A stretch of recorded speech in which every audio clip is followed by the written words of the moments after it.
Hey guys, and welcome back to Rust News. This is Devblog number 53. That means over a year of devblogs. That's pretty crazy. Let's just take a quick trip down memory lane to see just how far Rust has come. Welcome to our new series, guys. I don't know, I'm really hoping you haven't heard of this game. It's called Rust.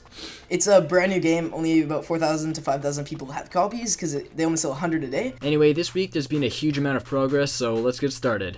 Mother hugging signs. That's right, ladies and gentlemen, we can finally write down all our innermost secrets on these planks of wood. They're crafted like any other item and placed like any other item. Anybody within the radius of an authorized tool bench will be able to edit the text, but you can also lock the text so that not even you can change it.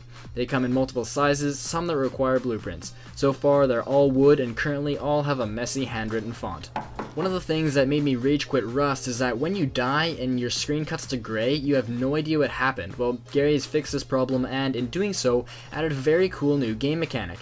People now get wounded, they get knocked to the ground, unable to do anything other than look around. While wounded, other players can decide whether to loot them or help them up. After a couple of long seconds, without being helped up, the player will most likely die, although there is a small chance of recovery. Unless it's a headshot, there's no coming back from that. Facepunch has been taking some more drastic steps to improve framerate performance, including disabling the FPS graph because it actually caused lag.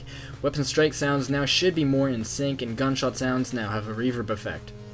We have a few new jackets, updated character meshes, new repair bench, driftwood, and also this whale, which I'm pretty sure you're gonna actually be able to harvest and eat its meat or whatever, so we'll see how that goes.